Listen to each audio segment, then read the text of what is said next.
Observen el final del versículo 8. Pablo dijo, estamos al mismo nivel, y aclaró, 1 Corintios 3:8 al final, aunque cada uno recibirá su recompensa conforme a su labor.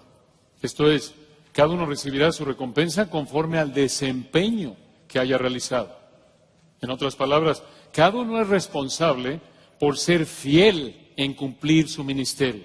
Vamos a ver esto en un momento en el capítulo 4, si Dios quiere, con más detalle. Pero escuchen, esta es una gran verdad. Todo cristiano, todo pastor está al mismo nivel, pero cada uno es responsable de ser fiel. Y al igual que Pablo, tú pastor, hermano en general, debes entender que solo eres un instrumento, que es parte de un equipo. Y sin importar lo que hagan otros, tú tienes la responsabilidad de ser un instrumento obediente. Si alguno se limpia de estas cosas, será instrumento para honra, ¿recuerdan? 2 Timoteo 2, santificado y útil al Señor y dispuesto para toda buena obra. Y de acuerdo con el Nuevo Testamento, como pastor, eres un instrumento que es parte de un equipo de pastores, al ser uno de varios en una iglesia local, 1 Timoteo 5:17. Y eres un instrumento que es parte también de un equipo que se llama iglesia local, que también es parte de un equipo que se llama el cuerpo de Cristo. Y parte de ese cuerpo somos todos los cristianos en el mundo. Entonces, hermanos, el enemigo no son otros hermanos, otras iglesias, otros ministerios, sino nuestro propio pecado. Porque ahí es donde está la lucha, nuestra tendencia pecaminosa a entrar en rivalidades y en pleitos territoriales de que no, para acá, no cruces la línea de aquí de mi ministerio, porque aquí yo soy el líder. Hermanos, ¿qué carnalidad es esa? Esto nos lleva a una cuarta característica de Pablo, que te enseña quién puede ser pastor en una iglesia bíblica. Observen ahí en el capítulo 4, versículos 1 al 5. Aquí vemos que el pastor de una iglesia bíblica se concentra en ser fiel a su juez. El pastor en una iglesia bíblica se concentra en ser fiel a su juez. Vean lo que dice el 4:1. Así pues, tengan a los hombres por servidores de Cristo y administradores de los misterios de Dios. Esta última frase se refiere a las verdades del Evangelio resumidas en Cristo crucificado, como Pablo lo explicó en el 2, 7 y 8. Pablo aquí en 1 Corintios 4:1 dijo, nosotros, Pablo y Apolos y hasta Pedro, porque lo mencioné en el capítulo 1, no somos más que servidores de Cristo y administradores de los misterios de Dios. Y aquí, otra vez, hermanos, vino una sacudida para los corintios, porque esto habría sacudido su concepto de sus líderes. ¿Por qué? Porque ya lo vimos en el 1, 11 al 13, porque estaban exaltándolos como si fueran sus salvadores. Pero aquí, en el 4:1, el Espíritu Santo, mediante Pablo, les dijo, somos meros siervos y administradores de Dios. Y otra vez se coloca al mismo nivel. ¿Se dan cuenta de la humildad a imitar de Pablo? Somos parte de un equipo. Pero el versículo 2 nos explica el requisito que deben cumplir los administradores. Obsérvenlo. 1 Corintios 4:2. Ahora bien, se requiere de los administradores que cada uno sea hallado fiel. Fiel significa que es digno de confianza, que hace las cosas, escucha, tal como el jefe las pide. Como dijo un comentarista, es como un químico que prepara un medicamento recetado por un doctor. El químico tiene que cumplir con el requisito de preparar el medicamento tal como el doctor lo mandó y no tratar de mejorar la receta a su gusto. ¿Se imaginan que el químico matara al paciente del doctor? Porque pensó, no, esto es demasiado. Y hermanos, como pastores, como cristianos en general, somos siervos de Cristo, administradores de las verdades de la palabra de Dios. Y nuestra obligación es descrita de manera muy simple aquí, en una frase al final del versículo 2. ¿Cuál es tu descripción laboral? Si podemos resumir desde el punto de vista práctico en qué consiste la vida cristiana, versículo 2 al final, en que seas hallado fiel. En otras palabras, haz lo que Dios manda. No más, no menos. Simple, ¿no es cierto? simple en términos de entenderlo, pero otra vez, tenemos las mismas tendencias o inclinaciones pecaminosas que los corintios. Pero esto es lo que Dios quiere. Dios quiere que seamos fieles, simplemente que hagas lo que Dios manda en su palabra, punto. No lo hagas a tu manera, no le añades, no le quites. Solo hazlo tal cual el Señor lo mandó en su palabra. Y observen en el versículo 3, ¿quién es el que juzga la fidelidad de los administradores? 1 Corintios 4:3. Pablo dijo, yo en muy poco tengo. Quiere decir, yo considero de muy poca importancia, yo considero algo insignificante, trivial, el ser juzgado por vosotros o por tribunal humano. Y ni aun yo me juzgo a mí mismo. Aquí Pablo dijo, no me importa el juicio humano, ni siquiera me importa mi juicio. ¿Por qué? Versículo 4. Porque aunque de nada tengo mala conciencia, esa frase, aunque de nada tengo mala conciencia, la idea es, aunque no sé de nada contra mí mismo, continúa en el 4, no por eso soy justificado, pero el que me juzga es el Señor. ¿Qué quiso decir aquí Pablo? Aunque no sabía que hubiera algo mal en su vida, Pablo no confiaba en que todo estuviera bien en su vida. En los versículos 3 y 4, hermanos, encontramos un principio muy importante. Escucha, los seres humanos somos incompetentes para juzgar la fidelidad al Señor. Los seres humanos somos incompetentes para juzgar la fidelidad al Señor. ¿Por qué? Porque nuestra mente es limitada y está contaminada por el pecado. Y como lo señaló un comentarista, los juicios humanos son falibles, son relativos, son limitados y muchas veces están afectados por intereses personales. Incluso nuestros motivos, deseos e intereses pueden engañarnos y ni siquiera nos damos cuenta de eso. Porque todavía hay tanto pecado en nosotros, hermanos. Como Pablo dijo en Romanos 7, yo sé que en mí, esto es en mi carne, no mora el bien, no mora nada bueno. Sí, tienes al Espíritu Santo, sí, pero engañoso es el corazón. Observen aquí la sabiduría de Dios expresada en las palabras de Pablo, versículo 5. Así que, esto es, debido a que versículos 3 y 4, el juicio no es de los hombres, sino del Señor. Así que, versículo 5, no juzguéis. Un mandato en el griego. No juzguen nada antes de tiempo. Por esto no voltees a decirle a tu esposa, ya te dije, mi amor, no me juzgues. No, hermanos, hay que aclarar. Esto no prohíbe identificar el error y el pecado y emitir un veredicto al decir, esto está mal, esto está bien, y tomar acciones conforme a la palabra de Dios. Esto lo sabemos por muchos pasajes como el que estudiamos en la mañana con nuestro hermano Henry. En 1 Tesalonicenses 5, 21 y 22, examinadlo todo, retened lo bueno, absteneos de toda especie de mal. Entonces, ¿qué es lo que prohíbe este mandato de 1 Corintios 4, 5? Escucha, juzgar de manera permanente, definitiva, como si fueras Dios. Eso es lo que prohíbe. Juzgar como si fueras Dios y tuvieras toda la información de la persona, incluso de la tuya, que no la tienes, y que tu juicio fuera perfecto, con una sabiduría infalible, que pudiera llevarte a decir, esta es la condición espiritual de esta persona.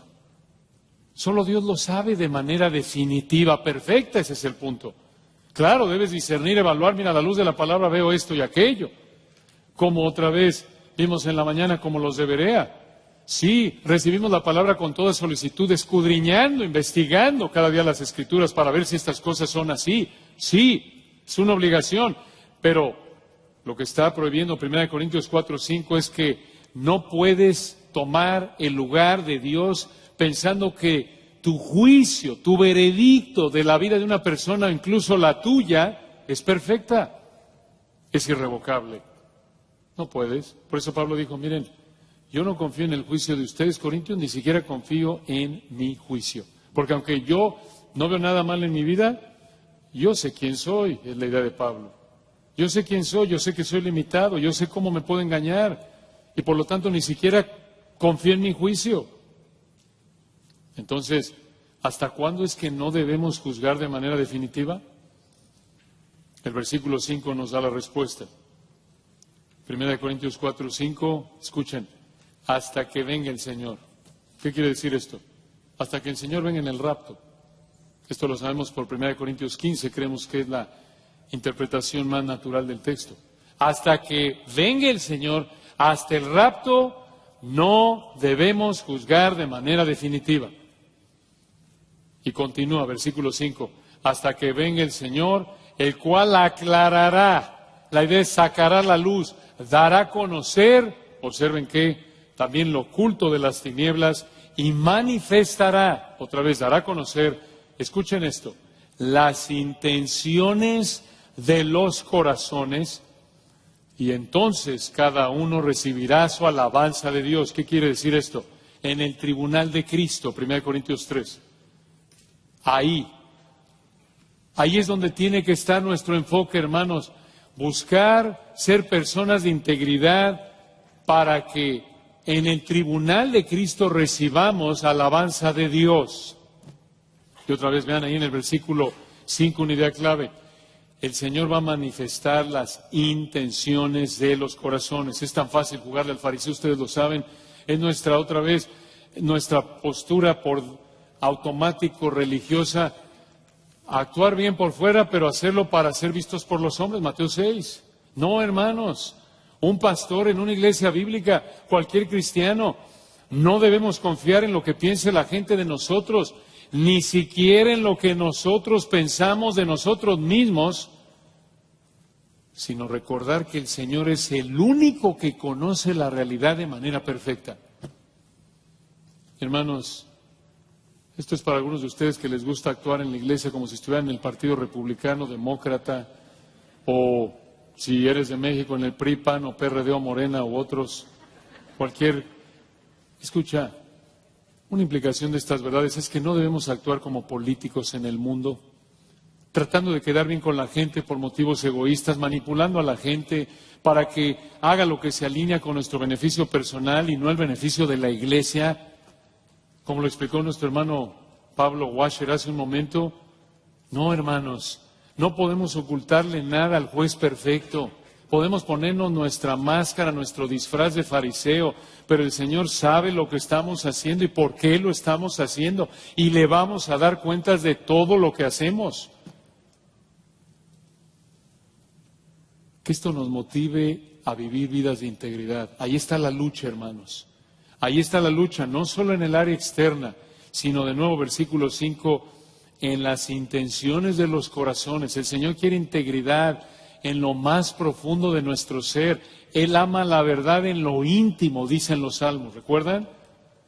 Eso lo enseñó el Señor una y otra vez a lo largo del Sermón del Monte. No seamos fariseos, que busquemos ser hombres y mujeres íntegros desde el motivo, el por qué hacemos lo que hacemos. Esto nos lleva a la última característica de Pablo, que te enseña quién puede ser pastor en una iglesia bíblica. Ya vimos en primer lugar que el pastor de una iglesia bíblica no llama la atención a sí mismo, sino a Cristo. En segundo lugar, que el pastor de una iglesia bíblica es regenerado. En tercer lugar, que entiende que es solo un instrumento en un equipo. En cuarto lugar, que se concentre en ser fiel a su juez. Y ahora terminemos, en quinto lugar, viendo que el pastor en una iglesia bíblica es un ejemplo amoroso para la iglesia. Es un ejemplo amoroso para la iglesia. Véanlo ahí en 1 Corintios 4, 14 al 16. 1 Corintios 4, 14 al 16, en cierta manera engloba las primeras cuatro. Vean, hermanos, qué belleza de ejemplo. Dice aquí en el 4:14, Pablo dijo, no escribo esto para avergonzaros, sino para amonestaros. La palabra amonestaros significa para aconsejarles que eviten o que dejen una conducta inapropiada, en este caso, observen al final del 14, como a hijos míos amados. Vean, hermanos, el amor de Pablo hacia los corintios. Esto nos parte en dos. No le está hablando a la iglesia de Tesalónica. No le está hablando a la iglesia de Esmirna, que eran iglesias ejemplares. Le está hablando a los carnales corintios. Y observen que a pesar de sus divisiones y carnalidad, los trató, dice aquí el versículo 14 al final, como a hijos míos amados. Recuerden, hermanos, en el capítulo 11 estos hermanos de Corinto se estaban emborrachando en la cena del Señor, ¿se imaginan? Es inconcebible el nivel de carnalidad que manifestaron desde un punto de vista, pero desde el punto de vista bíblico es igual de inconcebible la carnalidad que manifestamos al comparar nuestras vidas muchas veces con estas verdades.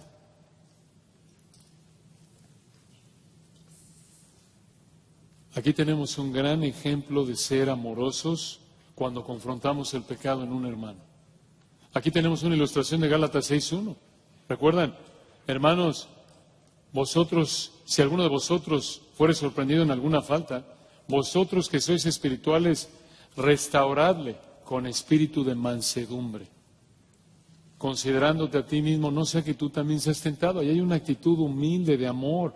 ¿Y cómo nos cuesta hacer así a muchos de nosotros? Algunos de nosotros hacemos lo que Pablo dijo que no quiso hacer en el versículo 14. Y lo que hacemos es que si alguien hace algo que quizás debemos corregir, si alguien hace algo mal, nos enojamos y lo avergonzamos, lo humillamos en lugar de ayudarlo en amor para que deje ese pecado. En lugar de levantarlo, por así decirlo, es como si pasáramos y lo pisáramos. Ven aquí la relación que Pablo describió que tuvo con los corintios, que nos ayuda a entender de nuevo algo de este amor que tuvo por ellos en el versículo 15. 1 Corintios 4:15. Él dijo, porque aunque tengáis 10,000, esto es una exageración para enseñarles algo. Vean el 15 de nuevo, porque aunque tengáis 10,000 ayos, estos ayos eran esclavos que cuidaban a los hijos de gente adinerada en esa época, y aquí parece la palabra ayos referirse a los líderes espirituales que tuvieron allí en Corinto. Entonces, Pablo les dijo, versículo 15, véanlo de nuevo, porque aunque tengáis 10,000 ayos en Cristo, no tendréis muchos padres, pues en Cristo Jesús yo os engendré. La idea es, yo me volví su padre por medio del Evangelio. Aquí lo que les dijo es, miren, ustedes pudieron haber tenido muchos líderes espirituales, ustedes pueden tener muchos líderes espirituales, pero Dios me usó a mí para que oyeran el Evangelio y creyeran. Y aquí el contraste en el versículo 15 es este, escucha, el contraste es entre el deber de los cuidadores y el amor del Padre. Porque los cuidadores solo cuidaban a los niños en ese entonces porque les pagaban. Acababan su turno, por así decirlo, o su compromiso y ya se iban. Pudieron haber en ocasiones haber cultivado algún tipo de afecto por los hijos que cuidaban, pero nunca tuvieron el afecto que un padre tiene por sus hijos. Entonces Pablo aquí enfatizó el amor, la preocupación que tenía por ellos. Y observen otra vez qué gran ejemplo a seguir de amor hacia los hermanos.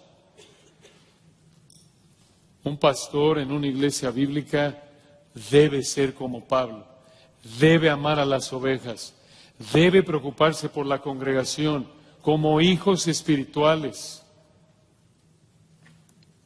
Versículo 16, concluye aquí Pablo, por tanto, esto es, debido al gran amor que tenía por ellos, como lo describió en los versículos 14 y 15, por tanto, debido a mi amor que tengo por ustedes, corintios, como su padre espiritual, como el que Dios usó para traerles el Evangelio y que creyeran, Debido a eso, versículo 16, os ruego. La idea aquí es, los insto fuertemente, los exhorto, los aliento. Y aquí viene el mandato, versículo 16, os ruego que me imitéis. Es un mandato aquí. Úsenme como su modelo. Debido al gran amor que tengo por ustedes como un padre a hijo espiritual, imítenme.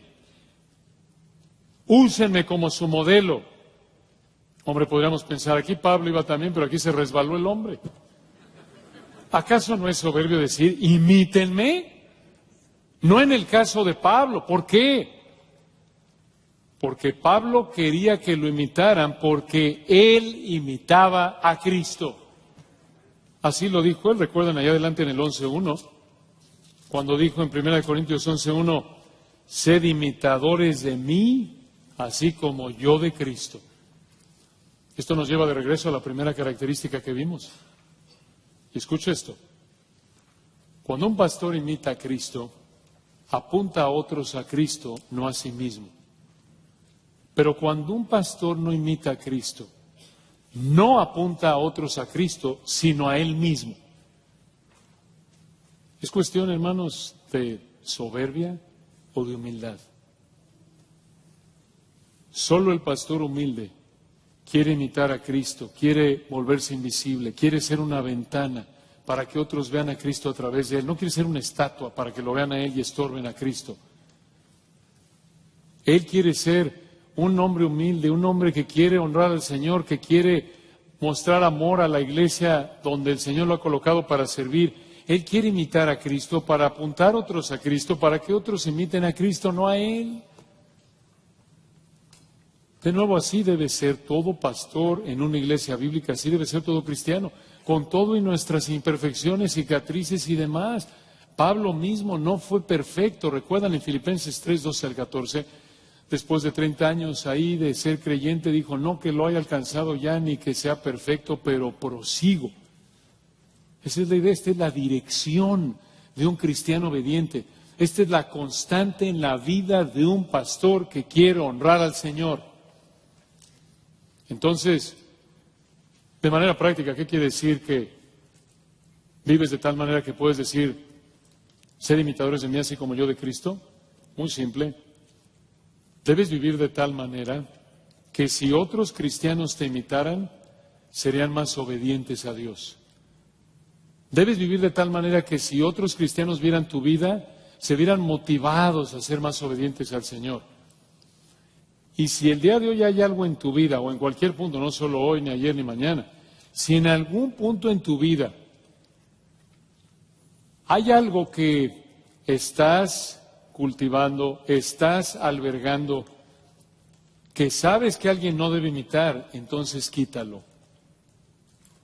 Si hay algo en tu vida que sabes que alguien no debe imitar, entonces quítalo, sea en privado o en público. Porque recuerda, como lo vimos allí en 1 Corintios 4, versículo 5, el Señor conoce las intenciones de los corazones, no hay secretos para el Señor. El Señor sabe lo que está pasando en tu vida.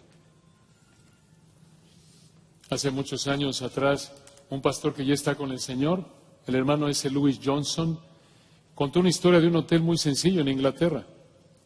En ese hotel se quedaba gente que no tenía mucho dinero. En este hotel vivía una joven que era una prostituta y por poco dinero estaba disponible para todos los hombres que se quedaban ahí. Y un día vino un hombre a quedarse a este hotel, uno de varios clientes, pero este hombre era diferente del resto de los huéspedes. Era un hombre amable, compasivo, que mostraba todas las virtudes en las que uno piensa cuando piensa en el Señor Jesucristo. Todos los que estaban en ese hotel se dieron cuenta de su amabilidad. Y este hombre trató a esta prostituta como nadie antes la había tratado en su vida. Él la trató con consideración, con amabilidad, con respeto, al punto que ella llegó a respetarlo mucho. Él era un hombre mayor que ella, pero llegó el día en el que este hombre tuvo que irse y preparó sus cosas para dejar el hotel. Y cuando se preparaba para dejar el hotel, Este hombre bajó a la planta baja, y allí estaba la prostituta joven, pero estaba enojada. Estaba enojada porque este hombre se iba a ir. Y con su inglés de una mujer de clase baja le preguntó al hombre, ¿es usted él? En otras palabras, ¿es usted el Señor Jesucristo? Ella le preguntó esto porque de lo que en su ignorancia conocía ella del Señor Jesucristo, este hombre actuaba como el Señor Jesucristo. ¿Quién puede ser un pastor en una iglesia bíblica? El hombre dotado por Dios para ser pastor y que vive de tal manera que su vida le recuerda a los que lo ven del Señor Jesucristo.